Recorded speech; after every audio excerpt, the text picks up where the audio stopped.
Good morning, everybody. All right, today we're going to continue the process through chapter two, which is the topic more on functions.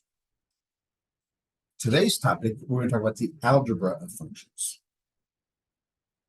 Whenever we talk about the algebra,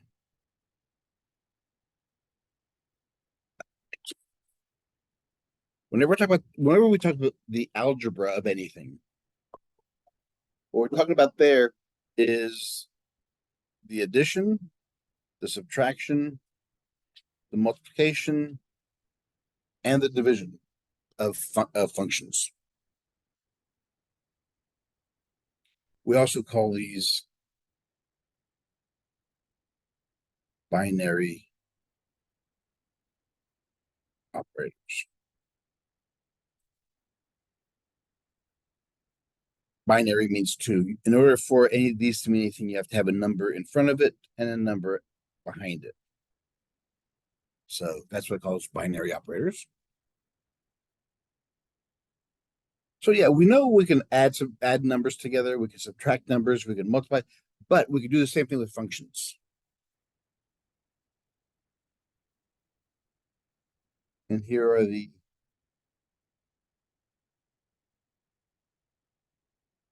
properties that we'll be dealing with.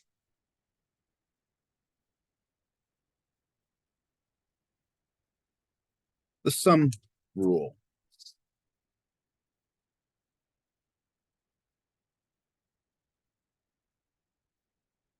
Here we're going to be dealing with two functions, f of x and g of x.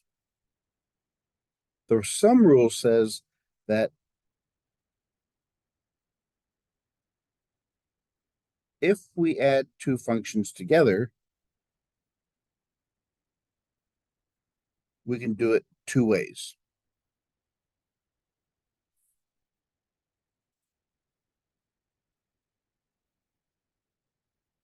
We can take the functions individually, find their values and add them together, or we can add the functions together first and then plug in the x.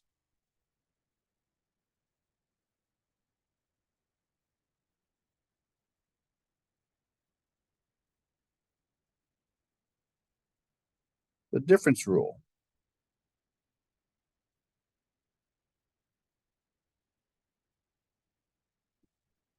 Says f minus g of x is equal to f of x minus g of x.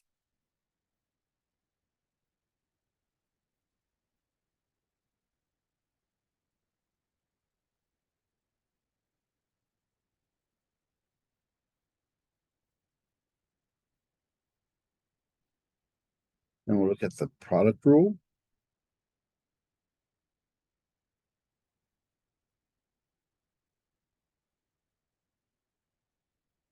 It says f times g of x equals f of x times g of x.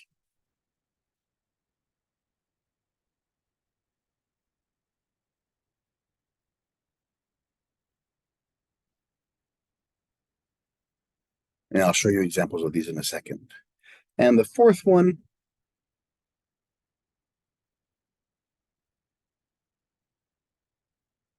is the quotient rule.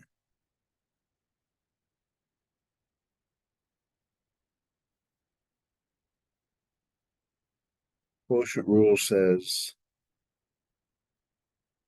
f over g of x is equal to the same thing as f of x over g of x. As long as our g of x is not 0.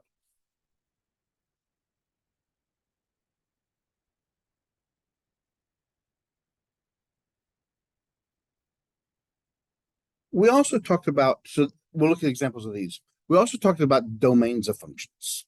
Remember the domains?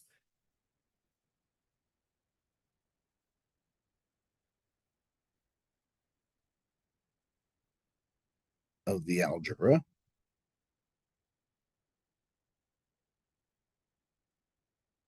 functions.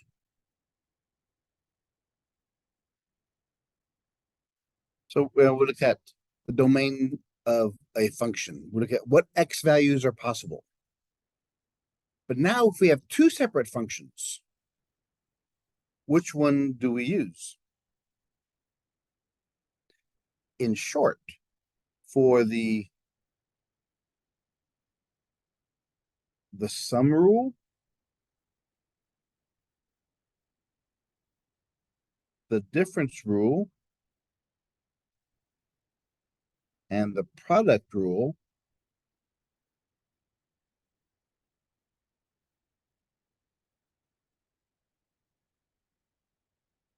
the domain is the intersection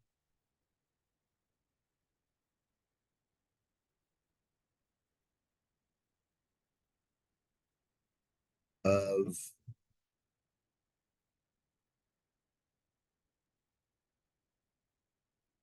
domains of f of x and of g of x individually. So to find the domain of a function, once it's been add, subtract, multiplied together, we look at both of the individual functions and then overlap them and see what they have in common.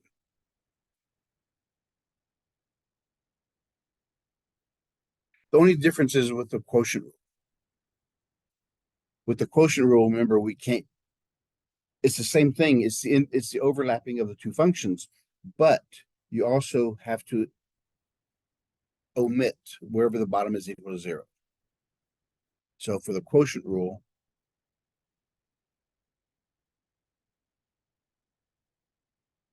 also omit where g of x is equal to 0. Because that cannot be in the domain.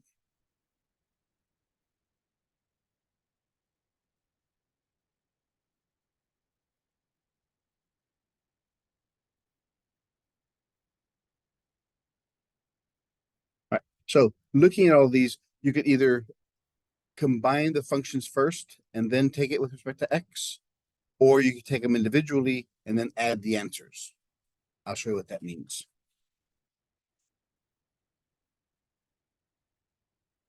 Let's say that f of x is equal to 2x plus 3, and g of x is x squared.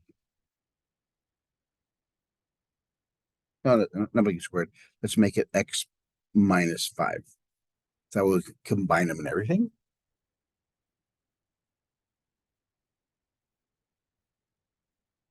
So first off, what is the domain of f?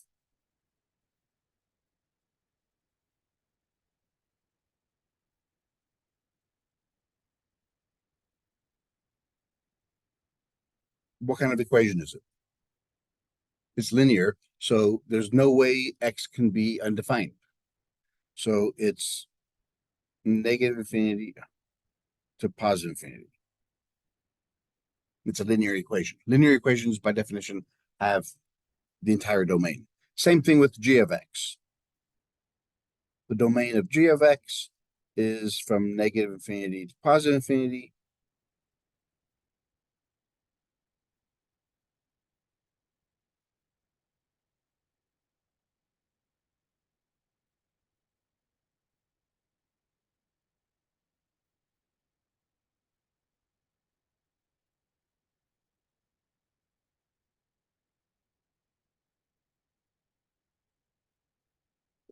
We'll look at the sum first.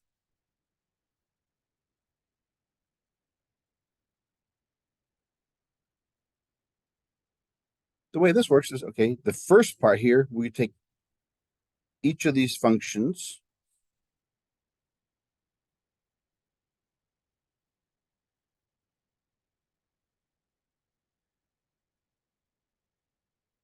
treat them both separately,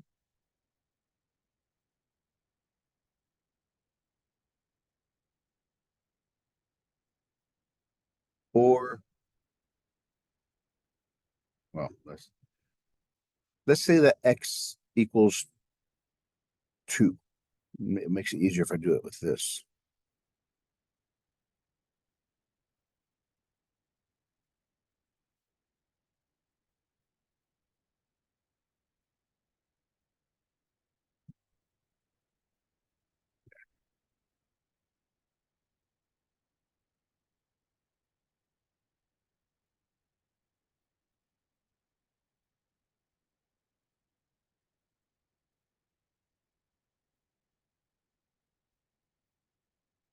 So we can first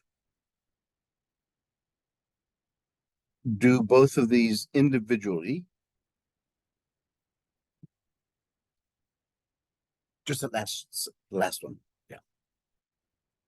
So we could take f of 2 and g of 2, work them out separately.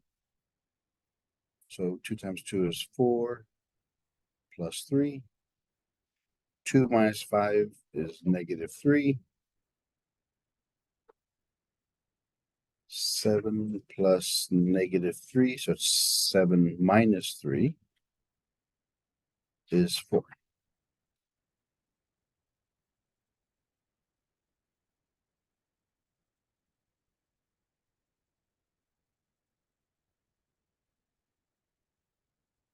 Or we could combine the two equations together first.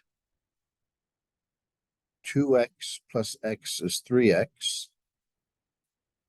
Positive 3 minus 5 is -2.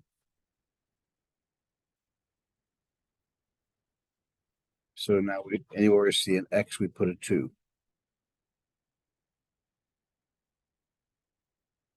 3 times 2 is 6, minus 2 is 4. So that's what it says. You can either combine the functions first or do them individually and add them together, or do whatever they say.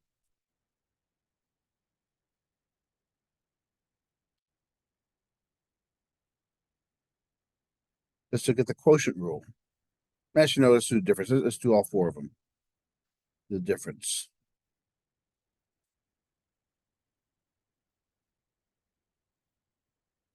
So we have f of 2 minus g of 2 equals f minus g of 2.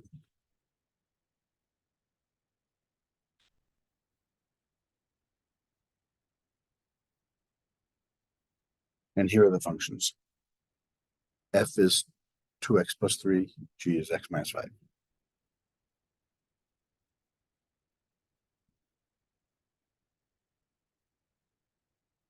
So this side over here says, let's go ahead and plug them in there first. So we have 2 times 2 plus 3 minus 2 minus 5.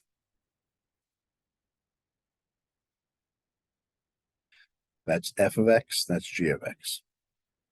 So we have 4 plus 3 minus -3.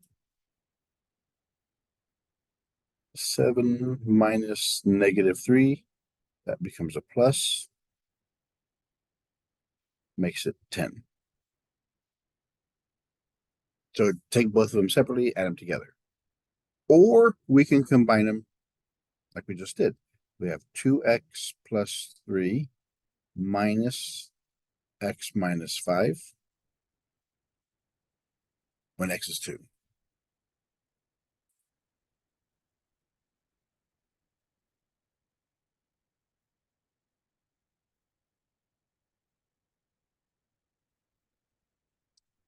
Well, let me go see what the guy wanted. Now the other side, it says we have to now combine them. Distribute that negative sign, so I have minus x plus 5. 2x minus 1x is x. 3 plus 5 is 8. This is what x value is going to be. So it's 2 plus 8 equals 10. So that's what the whole process is about.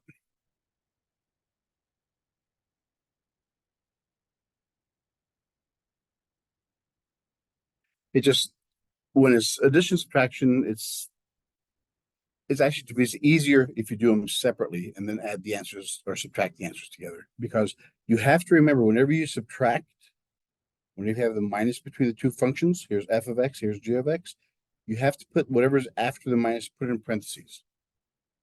If you didn't put the parentheses around here, then you would only affect the x. That minus sign has to change both of those signs.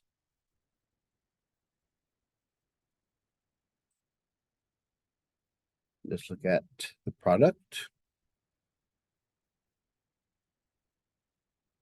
F of x or f of 2 times g of 2 equals f times g of 2.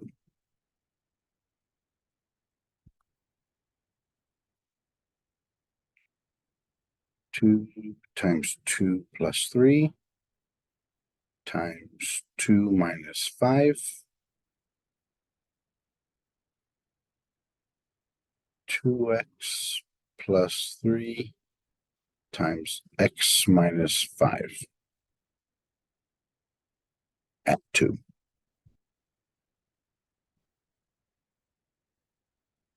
Because that's f and that's g.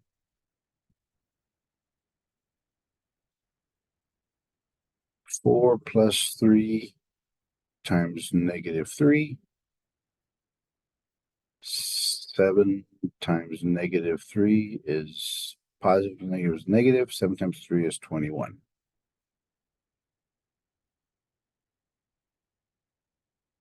Now, to do this right-hand side, we have to do what's called foiling, which we haven't talked about yet, which again is ridiculous.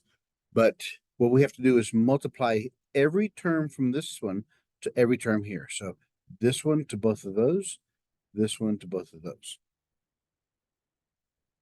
So 2x times x is 2x squared. Positive times negative is negative. 2x times 5, 2 times 5 is 10x. 3 times x is a positive 3x. Positive times negative is negative. 3 times 5 is 15.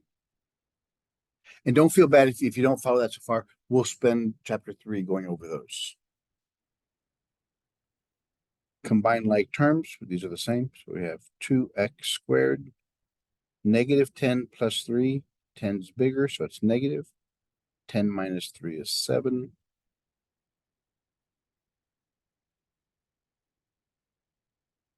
Now we plug in 2 anywhere we see an x. 2 squared. 7 times 2 minus 15.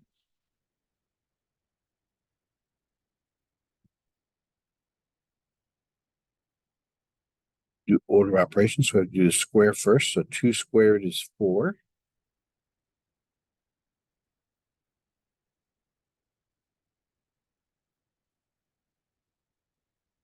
2 times 4 is 8. Minus 7 times 2 is 14. Minus 15. 8. Combine these two. Negative, negative. 14 plus 15 is 29. 29 is bigger than 8. It's negative. 29 minus 8 is 21.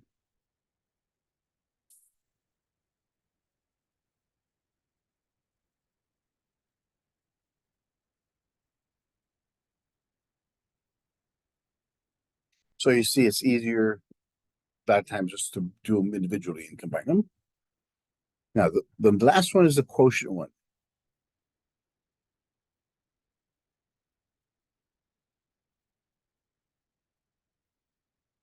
F of 2 over G of 2. That equals F over G of 2.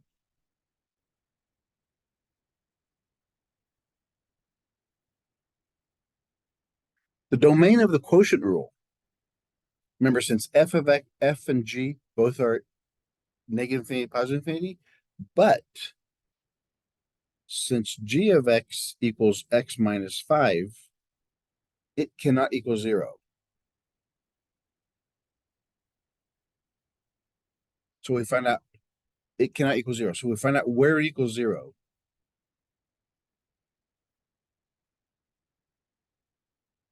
So it equals 0 and x equals 5. So we cannot, our domain is x cannot equal 5. That's the domain for this quotient rule. It could be anything else except it cannot equal 5.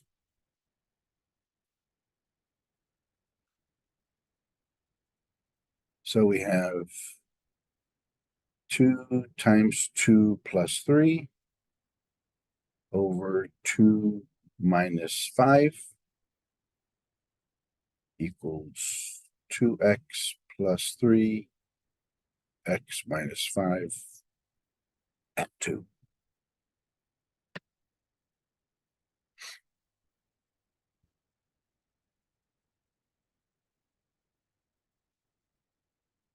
So we know we have 7 on top, negative 3 on the bottom. So the answer is negative 7 over 3. Since nothing cancels over here, remember, this is one equation over another one. It says nothing cancels. We just take anywhere C and X, put a 2, which gives us back to there. So we have 2 times 2 plus 3, 2 minus 5, which is 7 over negative 3.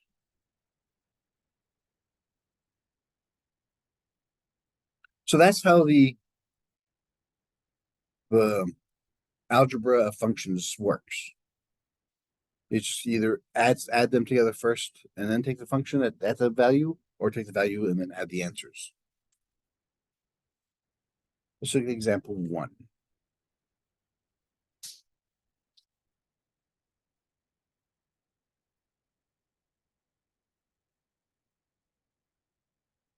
Given f of x equals x plus 1 and g of x equals the square root of x plus 3, find the following: f plus g of x,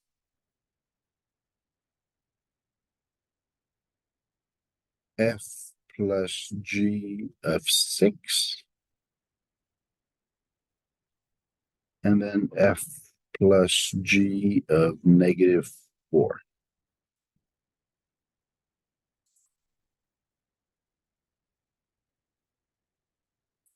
So we're going to do all 3 of these.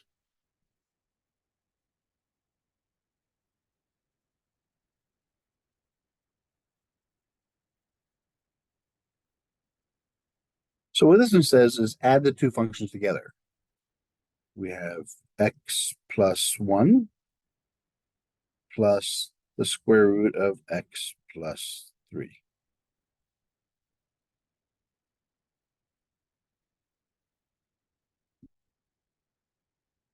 At whatever x value we're given.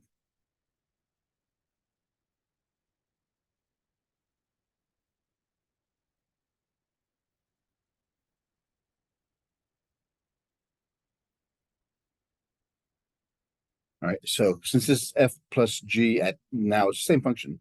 So now we have x plus 1 plus square root of x plus 3. Now we do it at 6. It's the same functions. We just take this and move it over.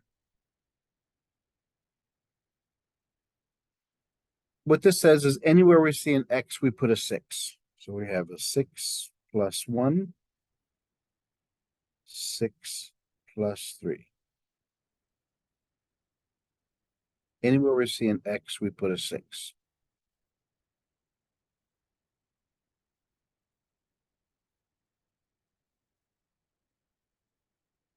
So it's 6 plus 1.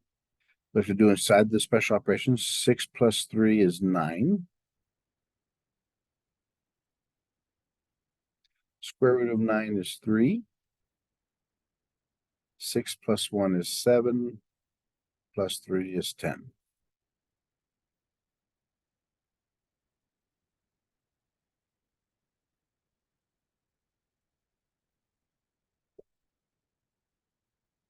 Okay, now the last one. X plus 1 plus square root of x plus 3 at -4. Before we go, what is our domain of this function of the f plus g? What's our domain?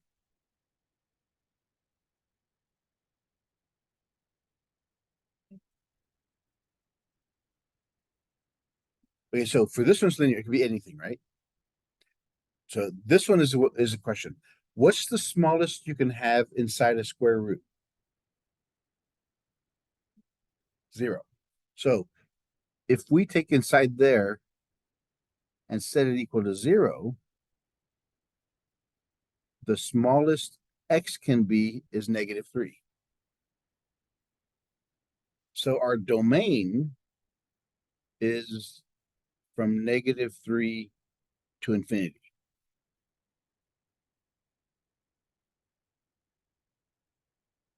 So that's the restriction for the entire function for this whole thing here. Well, what do you notice? What is -4? Is that inside the domain? No, because if we put -4 inside here, we have -4 plus 1, -4 plus 3. So -4 plus 1. -4 plus 3 is -1, which we can't do. So does not exist because this x value is outside the domain of our function.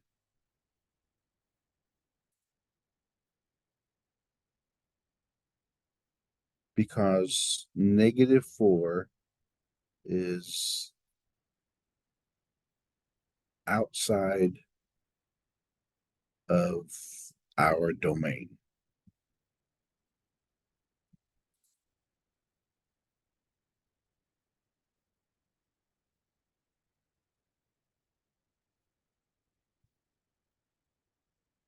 All right, let's look at example 2 to state our domains, says our functions.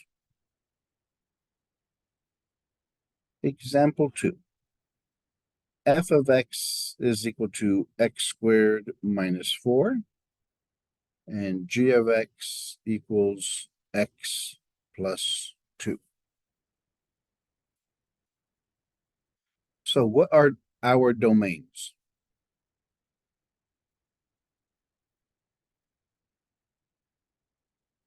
When you look at the domains, there's 3 questions you have to ask yourself. Can they be negative? Can I use negative numbers? Can they be 0? And can the x's be positive? So in this one, x squared. Can I put negative numbers in there? Yeah, can I put 0 in there? Can I put positive? So this one is from negative infinity to positive infinity.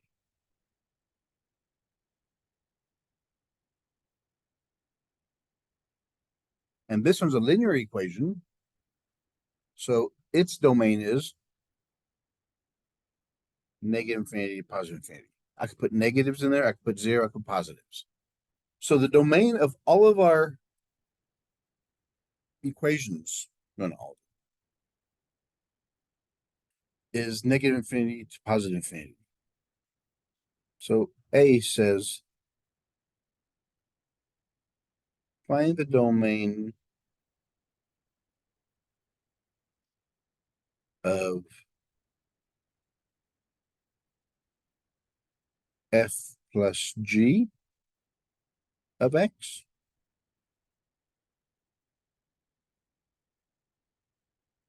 F minus g of x.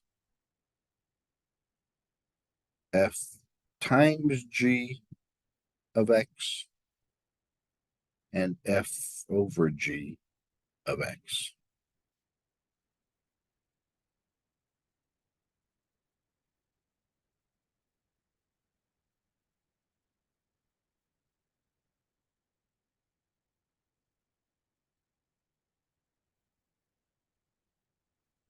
Remember, the domain of our functions like these are where they overlap.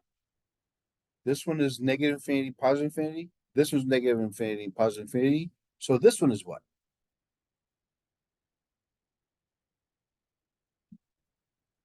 Yeah, it's everything. This one is 2.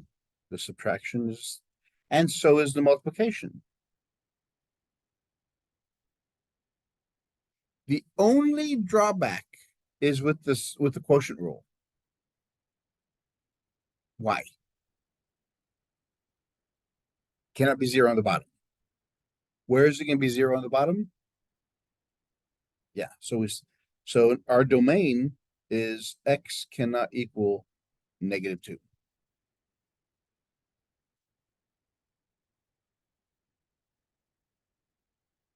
It could be it could be anything else. It could be from negative infinity to -2, union -2 to positive infinity.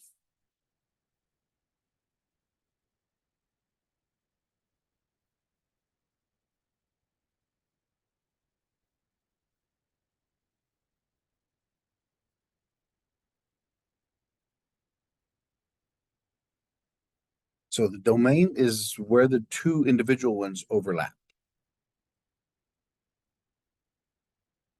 Okay. Same functions.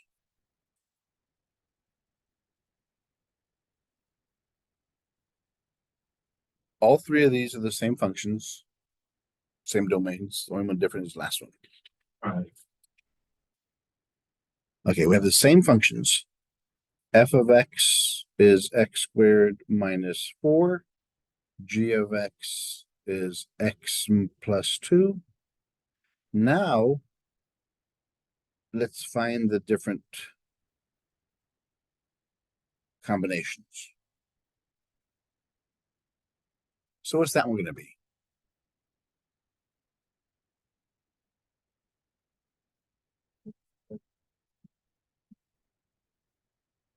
Yeah, so this f of x is plus x plus 2. So it becomes x squared plus x minus 2. Very good.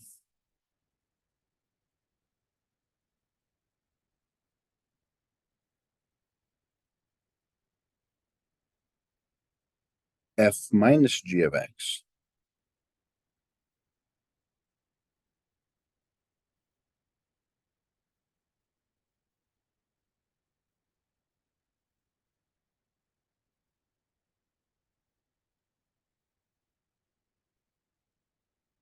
So we take the f of x, which is x squared minus 4, minus the g of x, which is x plus 2. I don't need the parentheses in the first one. I got to distribute the negative to the second one.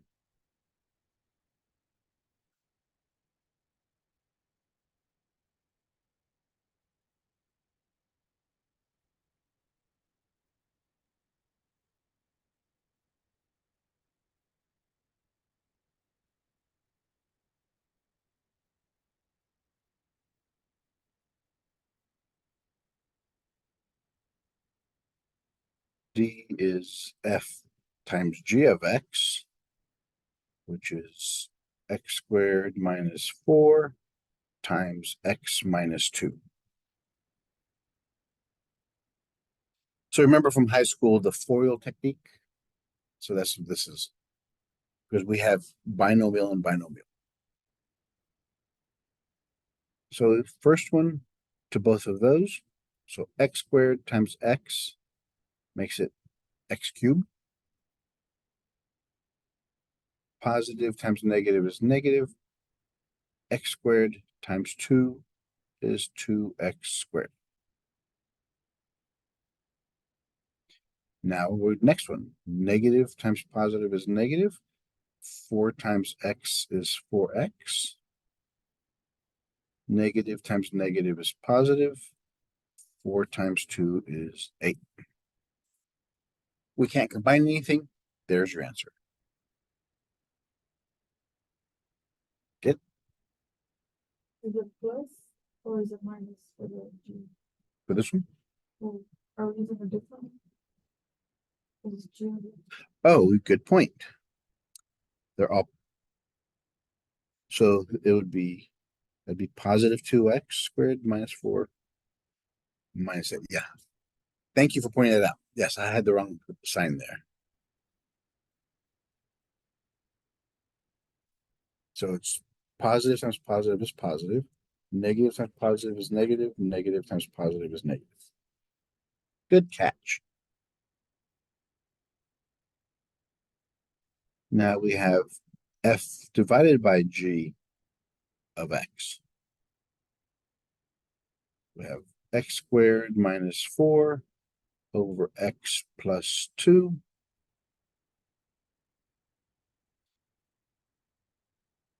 Again, we haven't, this, I don't know why I put it in there. So on the top equation, what we're going to see later on in the next chapter is that it could be broken down into x plus 2, x minus 2. It's called, let me give you a heads up. This is called the difference of two squares.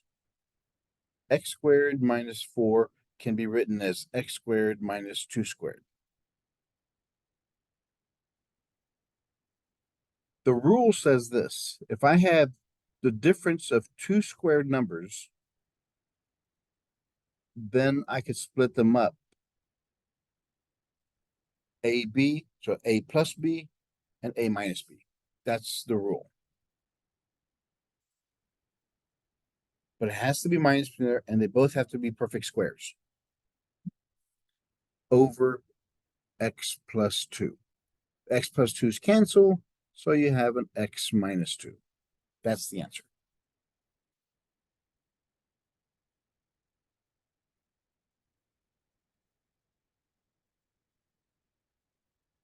And then F says GG.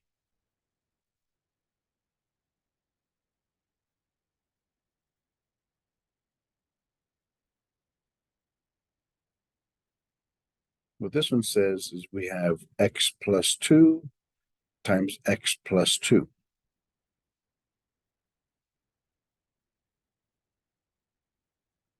X times x is x squared. Positive times positive is positive. X times 2 is 2x.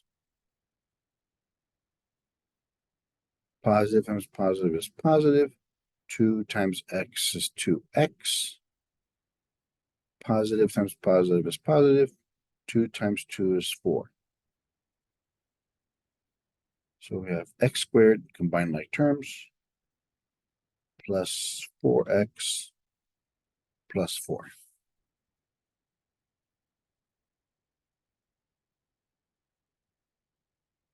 And here we have another rule.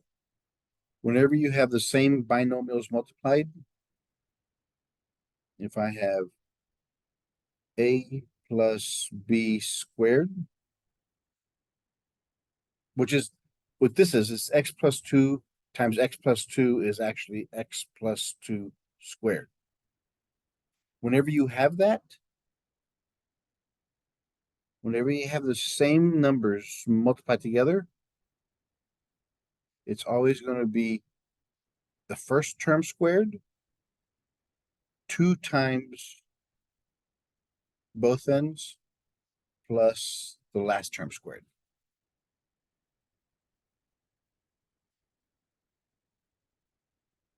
It's whatever the first number squared, whatever the first sign is. If that's minus, that would be minus. If it's a plus, it's plus. 2 times both of those together, and the second sign is always plus the last term squared. So that's the general rule there. So far, so good.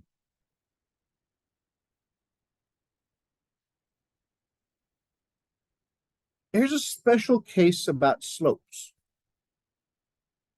Up until now, we've talked about slopes of lines.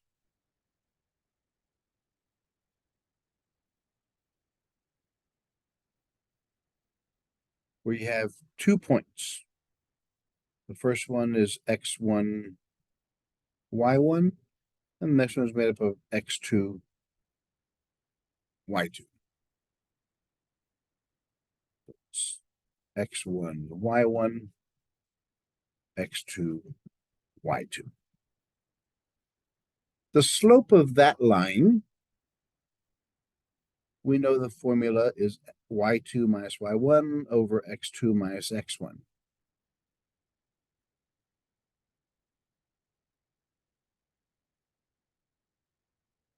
But the problem becomes, what if it's not a line?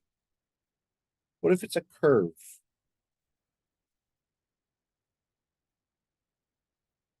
How do we find the slope of that point there? We can't yet. So what we have so far, what we have in our equation up above, we have our x1 and our x2, y1, y2. If we connect those two lines, does that give us the slope of the curve? No. This is what's called a secant line. Secant line crosses a curve at 2 points. What we want to know what is the slope of the curve at that point. We want to know what that slope is right there at 1 point only. That's called a tangent line.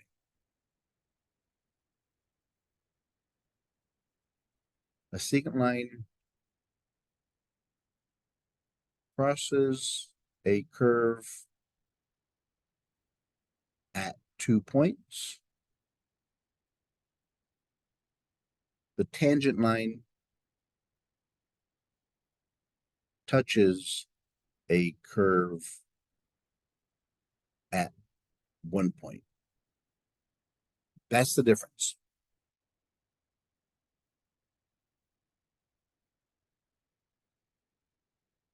So what we want to know what is the slope. In order to find the slope of this point here, we have to know the slope of the tangent line. How do we find that?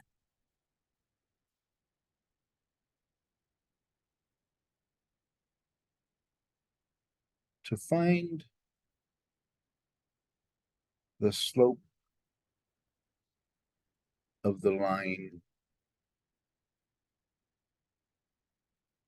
tangent to the curve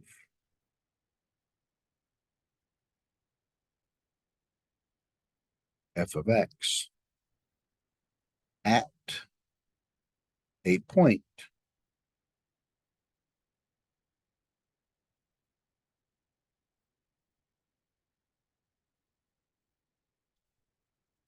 we use the difference quotient.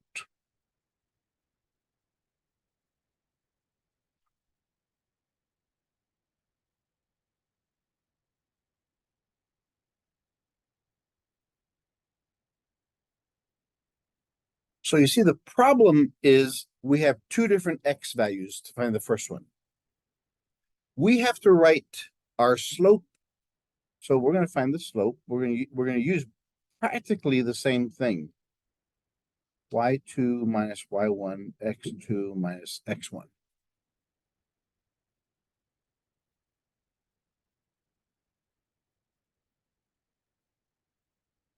Remember that y is the same thing as f of x. So this is f of x2 minus f of x1.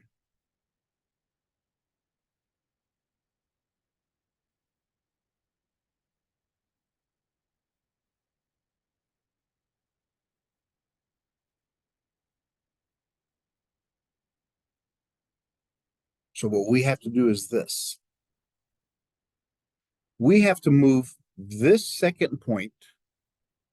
We have to move that down this curve closer to this one. So we have to keep on moving it closer. So it's now and closer and the closer and closer and closer. So we got to move this, the second point, this way, to the left. We have to make our equation to only one variable. How do we do that? Well,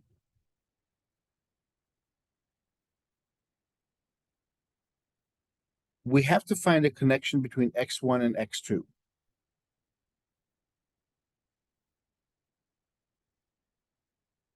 The distance between x1 and x2 we call h.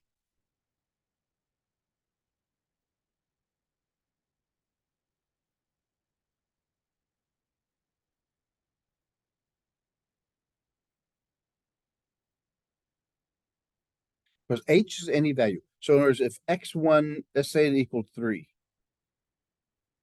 and if h equaled 5, what would x2 be?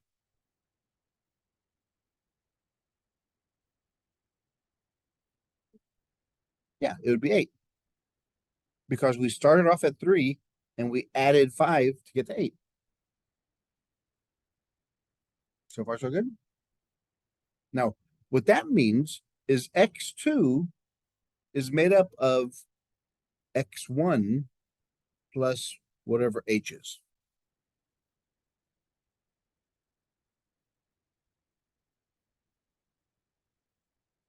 We now have a definition for x2.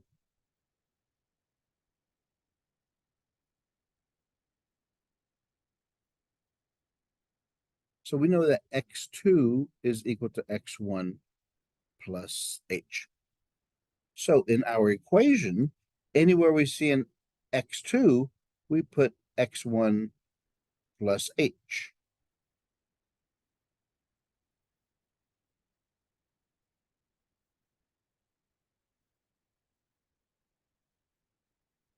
Anywhere I see an x2, I put an x1 plus h.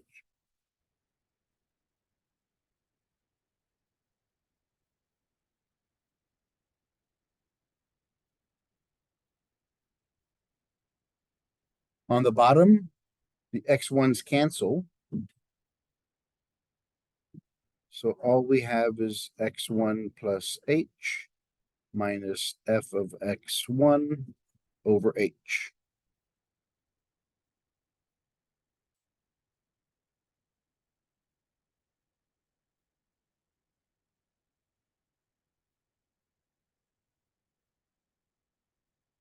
So since we only have x1, it could be any value. We just put x. So this is our difference quotient. That's the slope of a curve at any one point.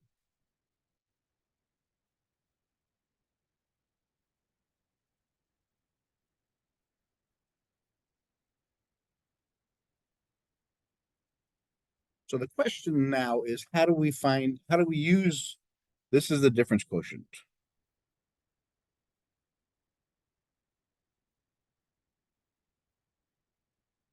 You see why it's called the difference quotient? Because it's the difference of two functions and it's a fraction. It's difference fraction. Let's look at the examples.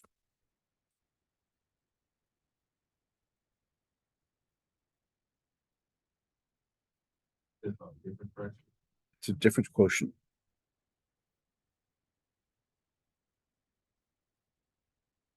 Two x minus 3. Find and simplify the difference quotient.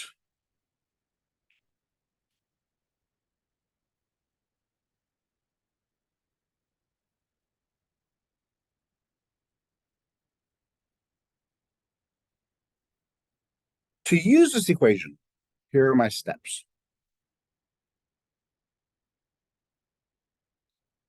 First step, you have to find fx plus h.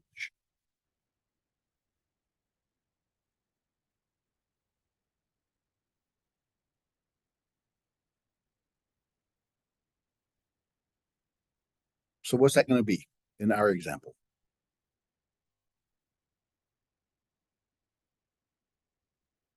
We have f of x.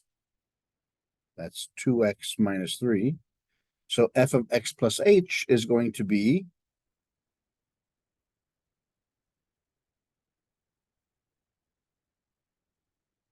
whatever is in here replaces x. Whatever's inside the parentheses here goes in place of x in your function.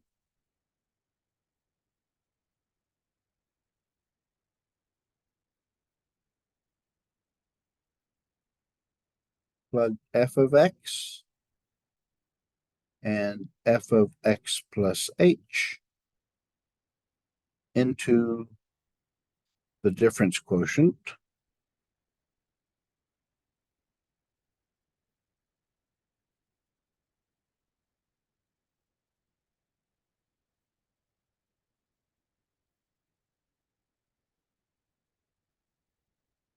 And then simplify.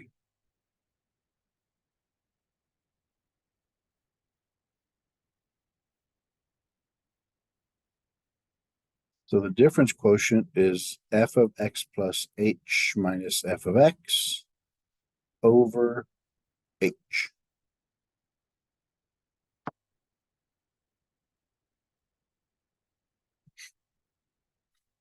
So this first part, f of x plus h, is this entire equation.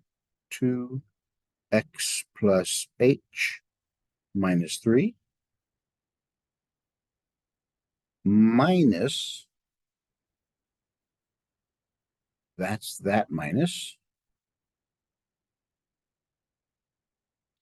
Now, whatever is after that minus, you have to put it in parentheses. If not, the negative sign only affects the first term.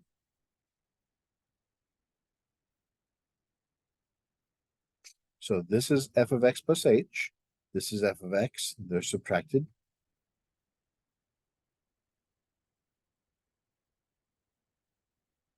Now simplify.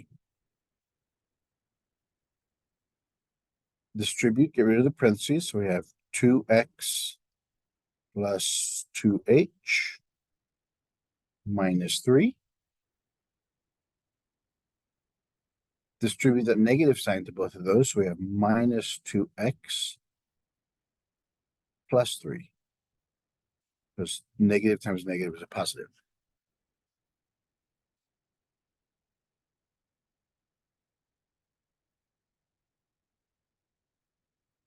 Here's a note.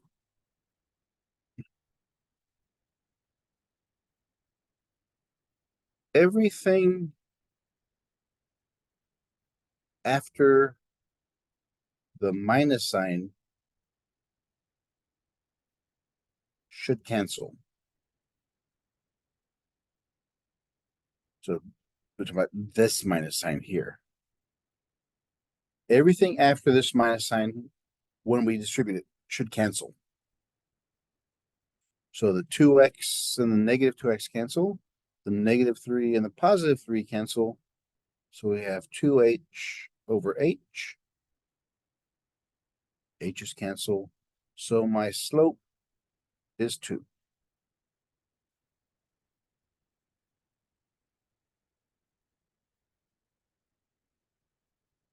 Which we should have known already.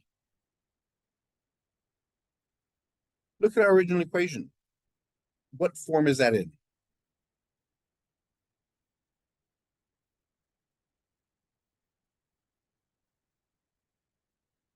It's a linear equation, isn't it? Mx plus b. M is your slope. It equals 2. We knew that.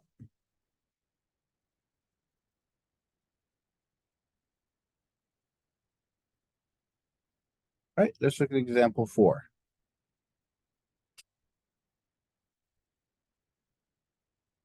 Our function is f of x equals 1 over x.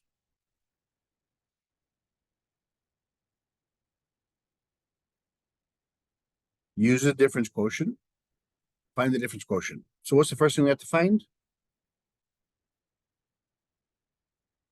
X plus h.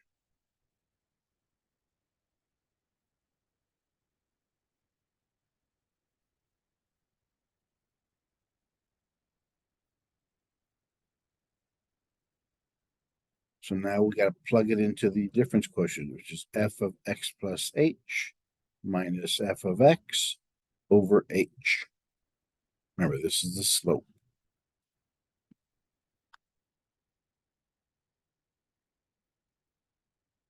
F of x plus h is 1 over x plus h minus 1 over x.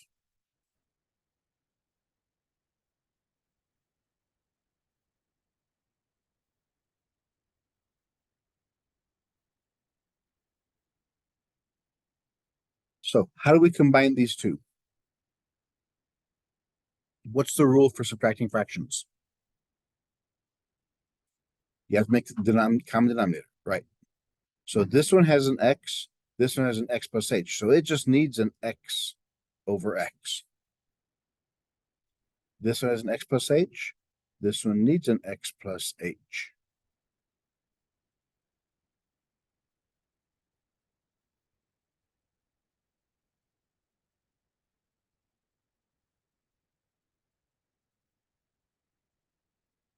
So we have x, x plus h,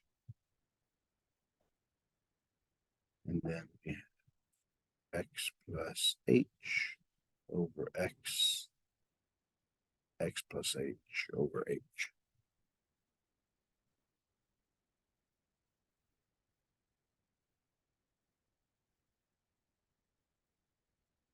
That's this one, and that's that one.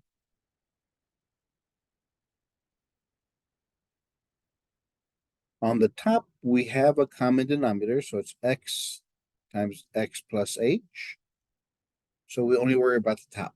It's x minus x plus h all over h.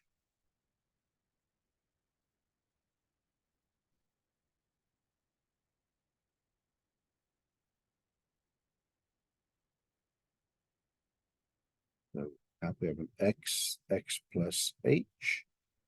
On top, we can distribute, get rid of the parentheses. So we have x minus h. That negative in front changes those signs.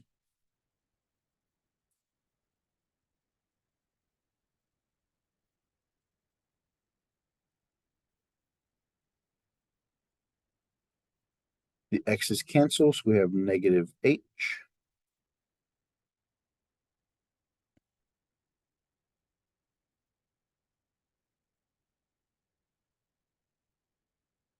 So now we have a fraction over a fraction. Remember, the bottom part is h over 1. It's a fraction. Every number is a fraction. What you do here is take the top fraction, leave it alone.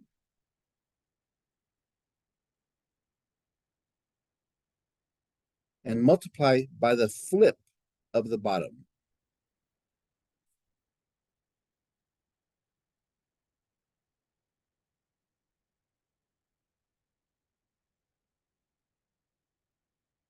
Take the top fraction, leave it alone, and flip the bottom.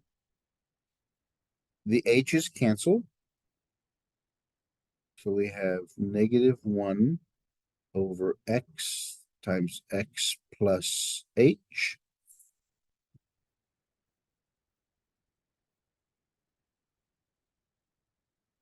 That's the equation to find the slope. But remember, what does h have to do? Remember our picture. Remember our picture here. X1 to x this is h. We have to get to this point here. So this has to get closer, closer, closer, which means h has to go to 0.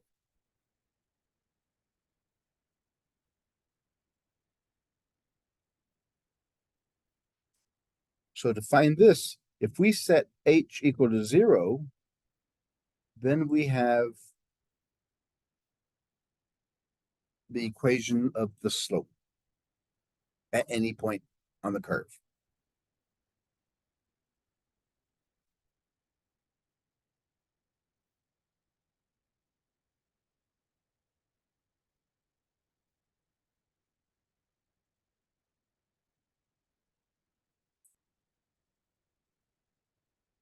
Okay, so those are for whenever you have rational or fractions.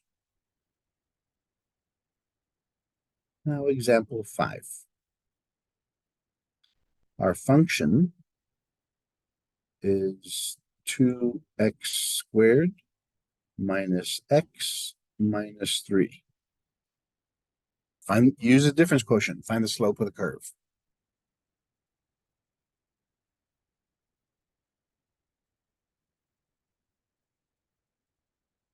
The first thing we have to find is x plus h.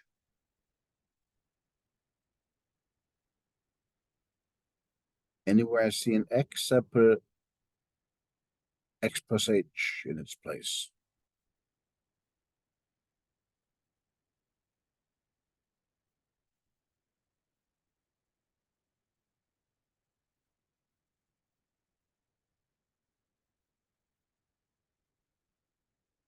Anywhere I see an x, I put an x plus h in its place.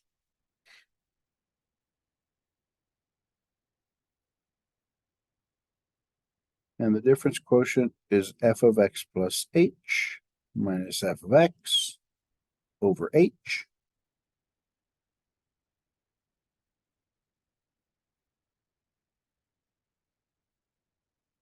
Two x plus h squared minus x plus h minus 3. That's f of x plus h minus 2x squared minus x minus 3. That's the f of x.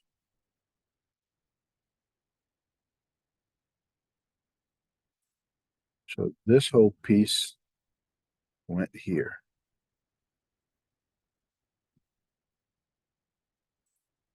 And there's the minus f of x. Now it's going to get longer because we have to do this part. Before we do anything, we have to get rid of the square. Remember what x plus h squared is going to be?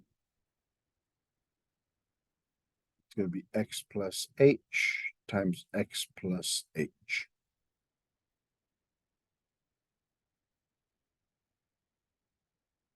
That should be x squared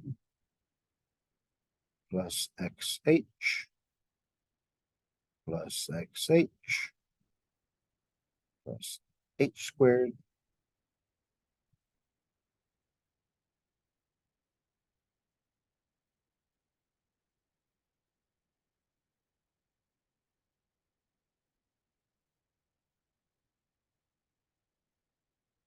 so this goes in place of that.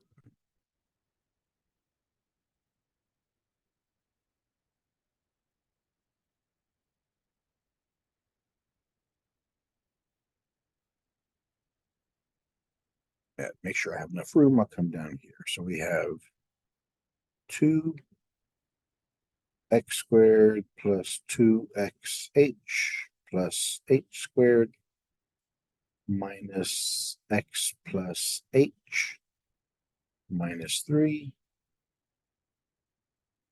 2x squared minus x minus 3, all that over h.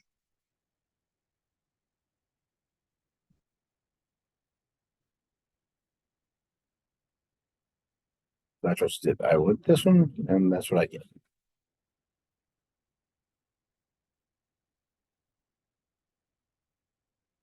Now we get rid of the parentheses. Distribute that 2, distribute that negative sign, and distribute that negative sign. Get rid of the parentheses. So we have 2x squared. 2 times 2 is 4xh plus 2h squared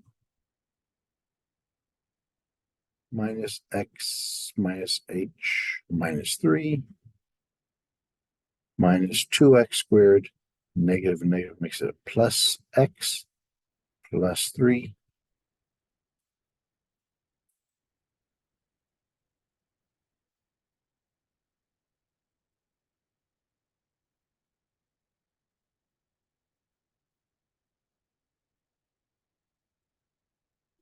and remember, everything after this minus sign, everything in this f of x part has to cancel. So here's the minus sign. All this stuff has to cancel. So the negative 2x squared and the 2x squared cancel. The positive x and the negative x cancel. Positive 3 and the negative 3.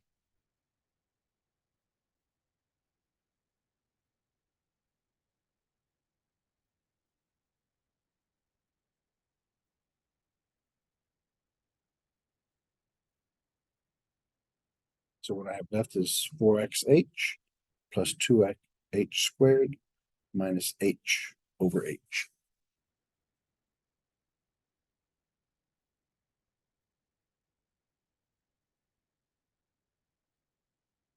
We can factor out an h from on top. 4x plus 2h minus 1.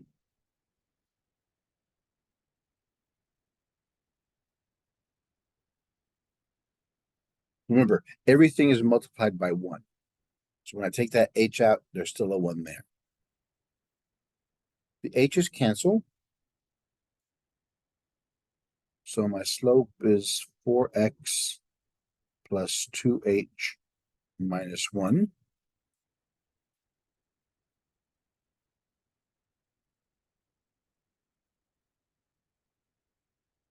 As h goes to 0, remember the distance, h is the distance between x1 and x2.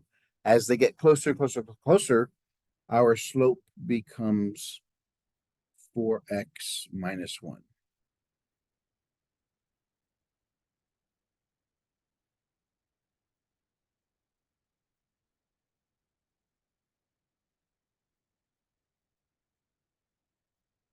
Yes.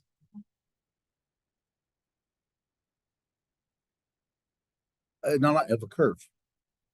But this, because this is the rate of change. Because what happens here, you saw the whole derivation. So we went from y2 minus y1 over x2 minus x1.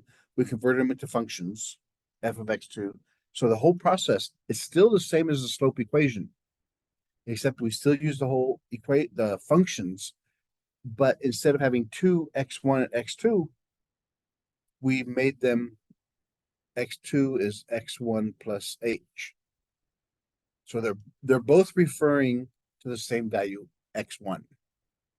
So this is, remember, okay, this, I see what you're saying. This is the slope of the line tangent to the curve f of x equals 2x squared minus x minus 3. So what it is, it's the slope of the line tangent to that curve at that point, which means that's the slope of the point at there. But if we have a curve, and if we know that tangent line that touches it, that means this point on the curve and this line both share that same point. Then the slope of this line is the same slope of the curve at that point. A very good question. Actually, very good question. Actually, what you guys have just done here was the first part of calculus.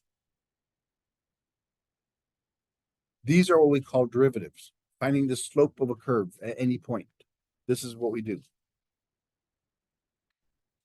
All right, that does it for section 2.